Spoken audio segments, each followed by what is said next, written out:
Pieter Elbers, Chief Executive Officer of IndiGo, to talk us through what is happening to IndiGo, the stock at an all-time high, market share at an all-time high, and as consumer, well, airfares are also at an all-time high. So a lot of things which we will be talking about. Peter, firstly, it's a big day. ET now has turned 14. Really appreciate that you could find time to join us.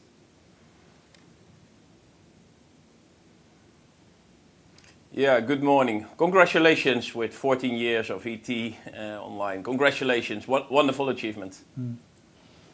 Peter, if I look at the history of great companies in India, in last 15 years, IndiGo's name would be right up at the pedestal. IndiGo is a profitable company. The stock is at an all-time high.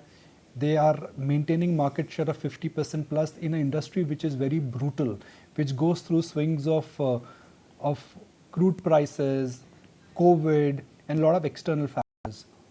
What makes IndiGo so special? Why do you think IndiGo has really been on the top of the pedestal? What is this? What is that one thing which IndiGo is doing differently?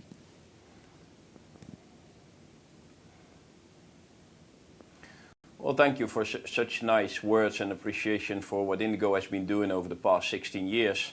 And I think it's indeed very impressive, basically starting from one flight a day to today, over 1,800 daily flights. And last year we welcomed on board a total of 86 million customers. I think where IndiGo has been standing out is a very consistent customer promise, and we deliver upon that customer promise every day. Courteous and hassle-free service, affordable fares, and on-time performance. And with the expansion of our network and our portfolio, really also adding there an unparalleled network. And that combination in itself has helped IndiGo in this, what is indeed a brutal industry when it comes to the aviation industry. Today, I would say, or more recently, coinciding and going hand in hand with the economic growth of India and the further economic potential, we're very upbeat on the outlook for the Indian market. Peter, if the size of the pie is expanding, then why all airlines are not making money? You know, it's like if India is growing, all banks would grow. But in the airline sector, look at some of your peer names, whether it's SpiceJet or GoAir, they've suffered. Why is that the Indian aviation industry is so divergent?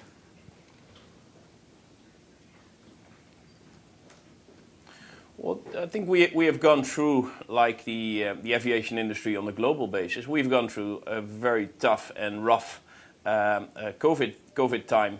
And even for IndiGo, we have had only the last 2 quarters were profitable again, and meaningful profitable. And prior to that, we had like 10 quarters of losses. And those years, really, we need to catch up. Where IndiGo is really standing out is that we're able to recover that situation and start to build on the very foundation of our company. Peter, the dynamics of the Indian aviation sector are likely to change, especially with the entry of a big player like Tata's. They've got deep pockets, they have aspiration, and they're doing whatever it takes in order to really regain more market share and dominance in the entire aviation sector. Do you see that there could be a price war in the Indian aviation sector?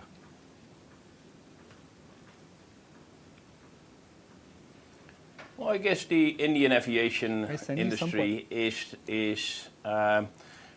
becoming a more mature aviation industry, not only in size, but also in landscape. And if you see what happened in the US, if you see what happened in Europe, you'll see some form of consolidation and some bigger players emerge in that. And of course, IndiGo today already has a certain size and scale, and under the consolidation of the Air India group, there will be another big group. But then look at India as a country, and soon, in the next couple of years, to be the 3rd largest economy in the world. Already one of the largest aviation markets in the world, surely one of the fastest growing aviation market in the world. So in that landscape, I would say there's plenty of room for multiple players, larger ones like ourselves and the Air India group, and also new ones and startups being there. I think that the Indian aviation space will remain a very dynamic space for a long time. And you asked earlier what is for IndiGo important. It's important to continue to deliver upon our customer promise and make sure that the execution is being done in a safe and appropriate way. The other thing I want to talk about, and that's really been the talk of the town, right, or the country, all that talk around the high ticket prices and airlines profiting from the supply-demand mismatch, our initial channel checks suggest that prices have increased only on select routes, but even that has begun to come off. Tell me, what is the on-ground situation?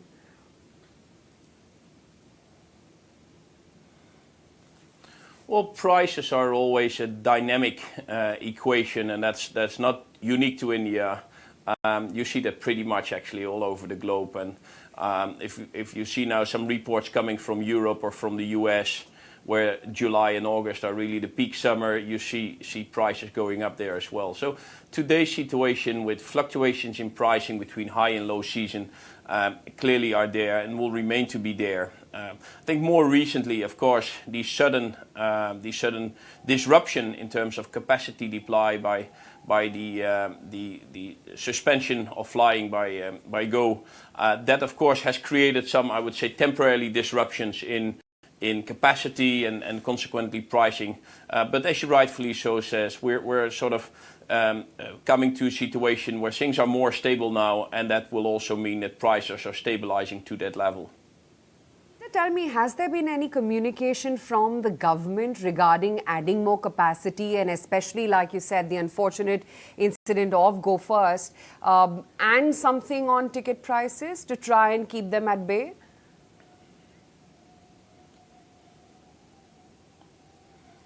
Well, I think the government has taken its role and its responsibility, and rightfully so, by addressing the issue. And we as airlines do our best to follow that guidance and to make sure that air travel remains accessible. And maybe just to add there, I think what IndiGo is doing with 86 million customers last year, this year going to 100, we have literally enabled hundreds of millions of Indian consumers over the last year since our inception to take flights for the first time. You can do that if your prices are structurally high. And remember, one of our customer promises is affordable fares. Today we welcome on board some 3 lakh customers, and these 3 lakh customers have different prices and different structures. And again, I think it will sort of stabilize in the time ahead, and we'll make our part and our contribution to that. I have it right, IndiGo already has a fleet of over 300 aircrafts. You have already placed an order of 500 aircrafts. Plus, there's another one in the pipeline that we have been hearing the reports about of around 500 plus aircraft order as well. Why the rush of placing back-to-back orders, and what's the supply side strategy that you're following?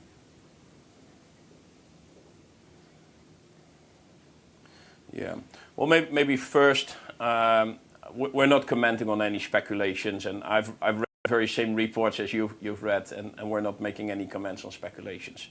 But if I put a bit of the landscape, today we're having a little over 300 planes in operation. Indeed, we're still having a steady flow of 500 planes to be delivered between today and the end of the decade.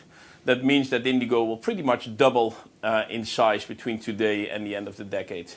That looks like a lot, but the number which I'd like to compare it every now and then, today there's like 700, a little over 700 planes in operation in India.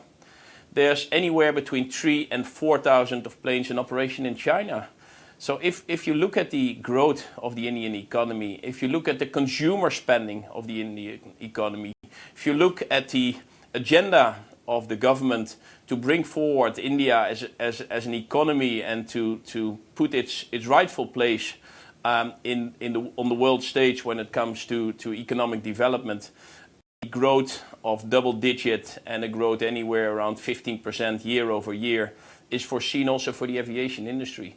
Our existing order of 500 aircraft between today and the end of the decade enables us really to make sure that we can continue to deliver that contribution to the development of the Indian economy. Looking at increasing your long haul routes, would you be looking at perhaps just going and expanding your fleet, which could be a combination of Airbus and Boeing both?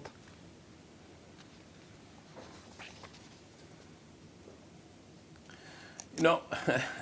Again, when it comes to fleet, I'm not entering in or commenting on any speculations about different types or and so on. What I can share with you is what's our strategy, and IndiGo really has been a domestic carrier for a long time, and that's really the foundations and the basis of our company. We fly today to 78 domestic destinations in India, some 450 different routes, and as we speak, actually by the day, we're adding new routes to that. More recently, we have embarked as part of our new strategy on further internationalization. I mean, it's about a year ago we had in the low 20s of new destinations, of international destinations, apologies.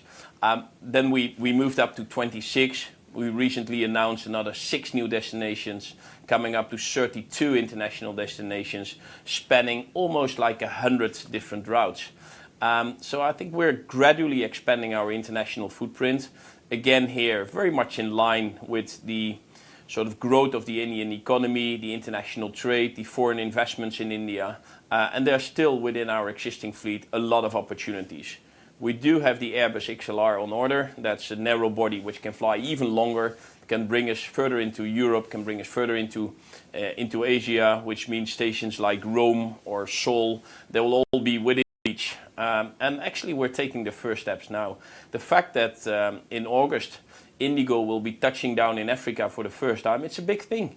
We've never operated outside the region really, and as from August we'll be flying from Mumbai to Nairobi in Africa. So that's, I think, speaks for the ambition of IndiGo and propels actually IndiGo and with that India further forward. The other thing, and you know, one is really hearing about this on a recurring basis, IndiGo's aircraft, you know, if you could give me a count on how many of them are currently grounded owing to engine or other technical snags, and what is the kind of potential or notional losses that you might be incurring owing to these groundings? Yeah. Well, when it comes to the groundings, you mentioned technical snags. I would like to clarify, those are not technical snags, but these are shortages really in the supply chain. On a global scale, the manufacturers are dealing with a shortage of supply chain and a shortage of materials and parts and so on. During COVID, many of the factories in Europe and the US have reduced their capacity, and clearly they are not able to catch up with the demand which is there today. So today the number of planes on the ground for IndiGo, we've communicated the last time, they're in the high 30s. Which is a significant number. Having said that though, to your question on the losses, at IndiGo we've taken actually a whole range of initiatives to deal with that, to mitigate if you wish. So we've extended some of the leases and we also took 2 wide-body planes on a wet lease cooperation with Turkish Airlines. They fly between Delhi and Istanbul and Mumbai and Istanbul, and with that we've been able to live up and maintain our capacity guidance. You know, because Pieter, from what I understand, that despite compensations and the adjustments that you just talked about, we understand that IndiGo might be incurring a notional loss of 400 to 500 crores every quarter. Is that a fair assumption?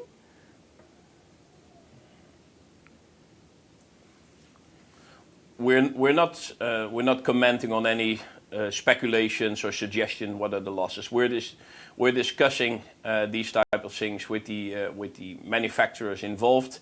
Again, at IndiGo, I think we have taken, and we've demonstrated that in the past 2 quarters, we've taken a whole range of mitigating measures.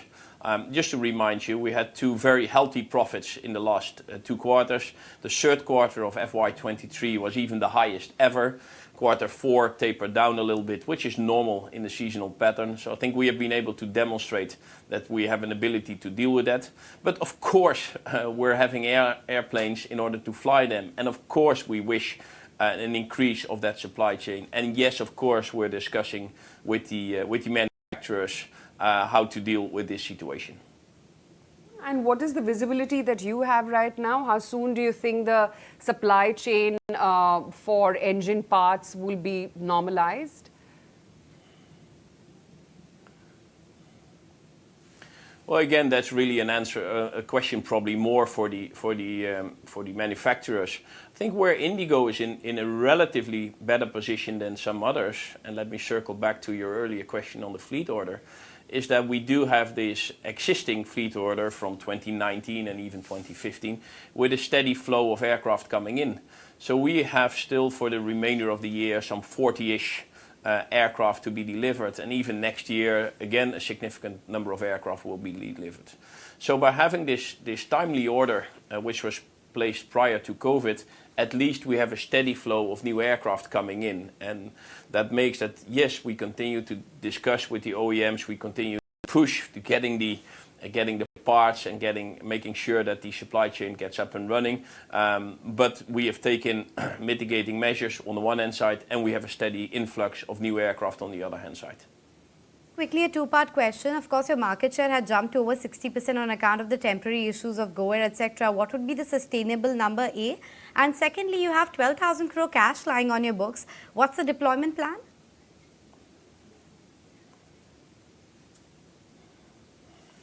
Well, when it comes to market share, I observe that it's being published every month and there's a lot of attention to it.